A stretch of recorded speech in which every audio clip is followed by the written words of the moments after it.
Embracing the future of new work environments.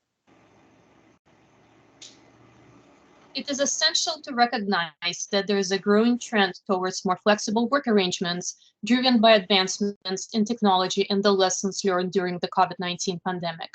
Many employees have shown that they can be productive working remotely, and companies are increasingly adopting hybrid work models to accommodate employees' preferences and maintain productivity.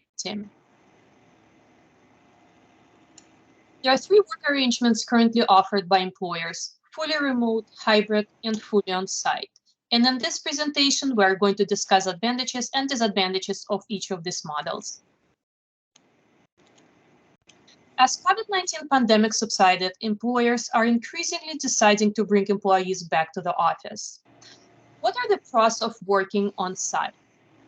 Culture and collaboration, security and data protection, client or customer interaction, and separation of work and personal life. Many companies believe that in-person interactions foster a strong company culture and enhance collaboration among employees. They think that the spontaneous conversations, teamwork, and creative brainstorming that can occur in the office are essential for innovation and productivity. Some industries and companies deal with sensitive information that must be protected. Having employees work from home or remote locations can introduce security risks, which can be mitigated more effectively in a controlled office environment. Data breaches or leaks are less likely to occur when work is conducted on secure company-controlled networks. Companies with significant customer-facing component may prefer to have employees in the office to ensure they are readily available to meet with clients and customers. Clients may prefer to expect in-person meetings to build trust and rapport. For some people, going to the office provides a clear boundary between work and personal life. Offices provide a structured work environment, which can help some employees stay focused and maintain a routine. A dedicated workspace can minimize home-related distractions, making it easier to concentrate on work. Cons of working on site: uncertain environmental factors, negative perceived organizational support, lack of flexibility. Workers that worked in close proximities and who could not work remotely were forced into dangerous situations. There are many sectors of society that require close quarter work or with hundreds of other workers. Distribution centers such as Amazon Fulfillment and USPS, factories, and even in agriculture. When the COVID-19 pandemic first broke out, many of these sectors were hit hard by the virus.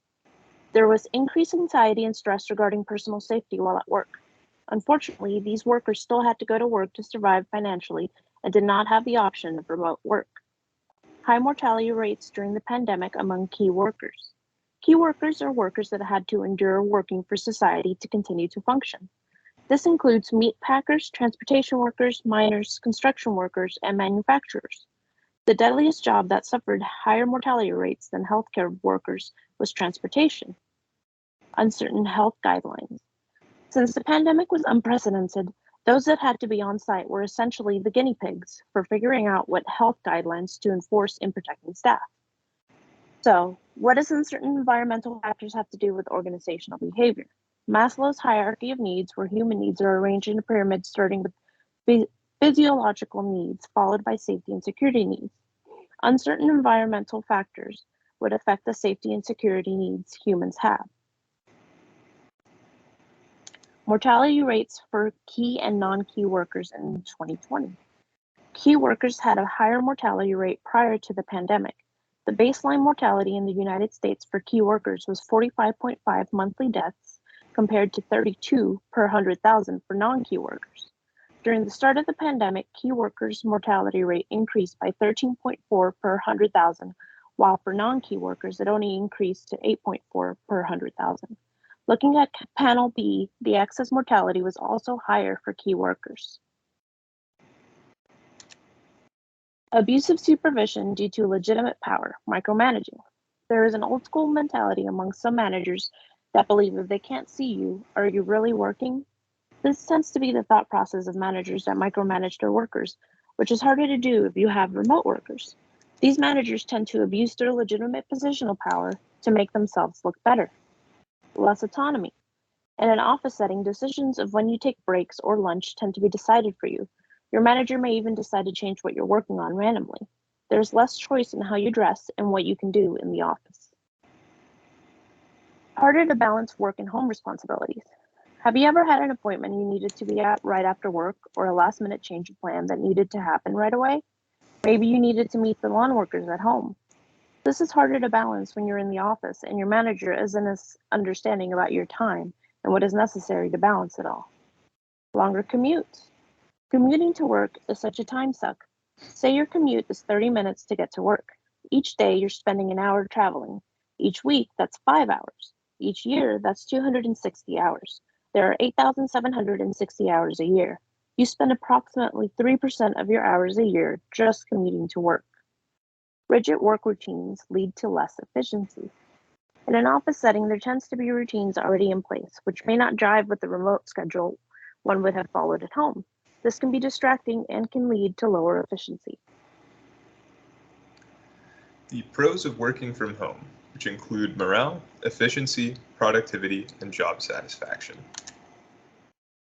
Working from home dramatically cuts down on time spent commuting. The average daily time savings when working from home is approximately 72 minutes. Furthermore, this time savings flows back to employers, with 40% of those time savings being redirected back to the job on average.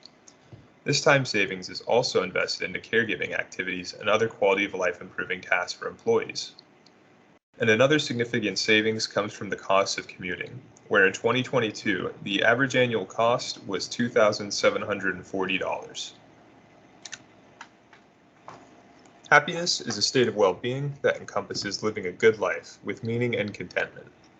It is something everyone in the world desires.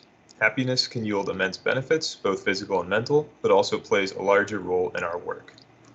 In a survey of 12,455 respondents, TrackingHappiness.com found that working remotely compared to working in office boosted happiness by about 20%.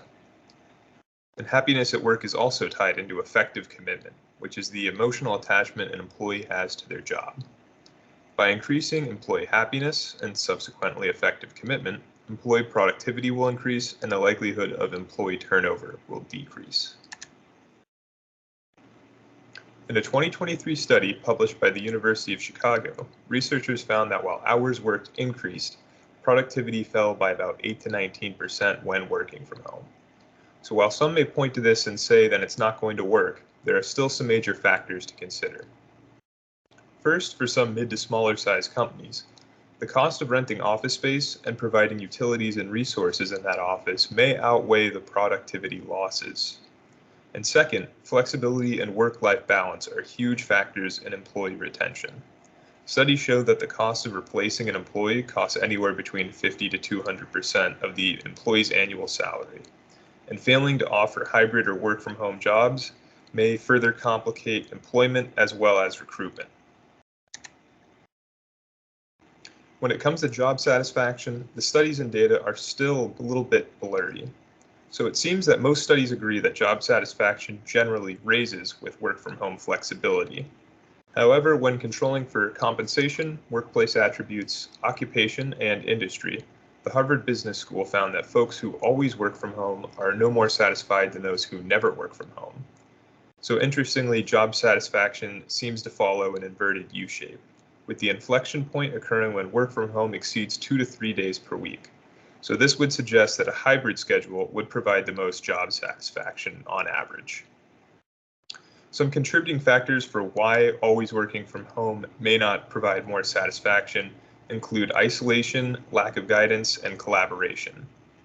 The Harvard Business School also found that work from home confers higher satisfaction when the job requires less coordination with other employees and when management is perceived unfavorably. Cons of working from home: lack of accountability, lower productivity, poor communication.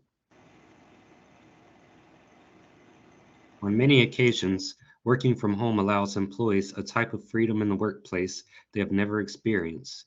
This can lead to some employees taking advantage of company time due to reduced supervision. Working from home is not recommended for employees who struggle completing tasks with little oversight. Being at home alone can make it very easy to get distracted while on the clock. Distractions such as pets, televisions, and food can take away from the productivity of an employee. It is recommended to find the quietest room with the least number of distractions while working from home to stay focused. Communication with management and peers can be difficult when there are people in different states and time zones. In the office, you can speak immediately to anyone needed, where you may have to set an appointment to meet virtually. Virtual communication can be more time-consuming than face-to-face interaction. Pros of a hybrid work schedule: flexibility, efficiency, and lower costs. Flexibility: a hybrid work schedule allows employers to pick and choose when and where they work. It allows the employees to control their work-life balance and reduce their stress. Efficiency: it can boost the performance and productivity of employees by allowing them to choose when and where they work, or by allowing them to choose where they work. Lower costs: a hybrid work schedule allows employers to save money through downsizing their office space. It also allows employees to save money by making their commutes less common. Cons of a hybrid work schedule: coordination and security risks. Coordination: a hybrid work schedule can make it difficult to coordinate between groups in person and online. Multiple different platforms, tools, and environments can make it difficult to communicate in real time and provide goals and feedback. Security risks: hybrid work schedules can also increase the risks of data breaches and hacking attempts against the company.